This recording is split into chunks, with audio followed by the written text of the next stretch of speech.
चंद्रगुप्त नाटक। चंद्रगुप्त नाटक जयशंकर प्रसाद द्वारा लिखा गया एक ऐतिहासिक नाटक है। चंद्रगुप्त का कथानक प्रसिद्ध ऐतिहासिक घटनाओं अल्केंद्र मीन्स अलेक्जेंडर, अल्केंद्र का आक्रमण, नंद वंश का नाश, सेलुकस का पराभव, चंद्रगुप्त की प्रतिष्ठा के आधार पर निर्मित है। कार्य व्यापार के दो प्रमुख केंद्र हैं, एक है मगध, दूसरा है तक्षशिला। मगध में नंद विलासी और अत्याचारी है, जो कि राजा है वहाँ का। सक्टा, चाणक्य, चंद्रगुप्त उसके विरोधी हैं। शिखा खींची जाने पर चाणक्य ने नंद वंश के नाश की प्रतिज्ञा करता है। कौन ने? चाणक्य। उधर पश्चिमी में सिकंदर का आक्रमण होता है। पर्वतेश्वर सिकंदर का सामना करता है। अंबिक सिकंदर से मिल जाता है। पर्वतेश्वर और सिकंदर में संधि हो जाती है।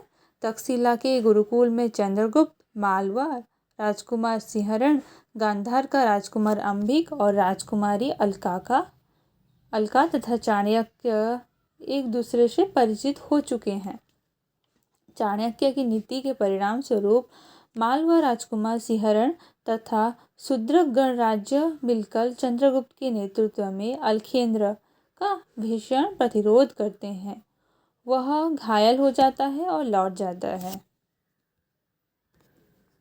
गांधार राजकुमारी अलका भाई का विरोध करके इन लोगों के साथ है। उसका सिंहरण से ब्याह होता है। अब चंद्रगुप्त का व्यक्तित्व निखर उठा है। वह मगध कुमारी कल्याणी, ग्रीक कुमारी कार्नेलिया तथा सिंधु देश की स्वर्गीय कुसुम मालविका तीनों के आकर्षण का केंद्र बनता है।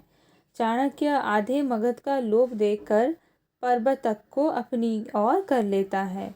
विद्रोह की तैयारी पूरी होने पर मगध नरेश की राजसभा में चाणक्य, सक्ता, चंद्रगुप्त पहुंचते हैं।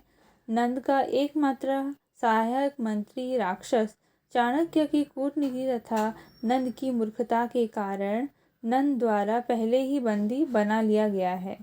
इससे प्रजा में असंतोष है। सक्ता नंद की हत्या करता है। पर्वतेश्वर कल्याणी द्वारा मारा जाता है। साथ ही वह भी आत्महत्या कर लेती है। कौन? कल्याणी आत्महत्या कर लेती है। राक्षस दक्षिण पथ से लौटते हुए चंद्रगुप्त को मारने का कुचक्र रचता है। बेचारी मालविका, चंद्रगुप्त की प्रेमिका, इस कुचक्र से चंद्रगुप्त की रक्षा करते हुए स्वयं आत्माहुति दे देती है।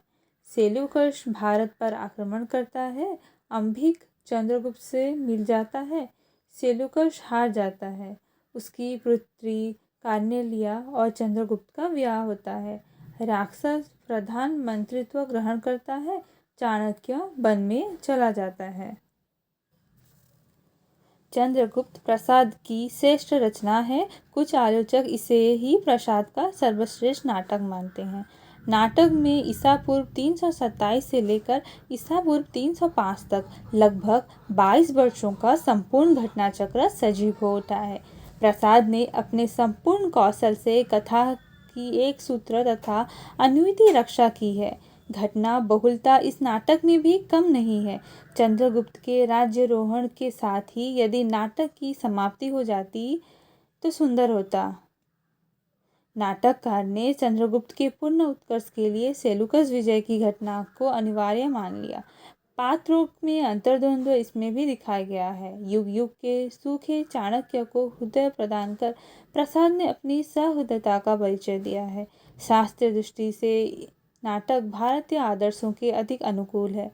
इसमें कार्य की अवस्था, अर्थ, प्रकृति और संधियां सभी संयोजन किया गया है।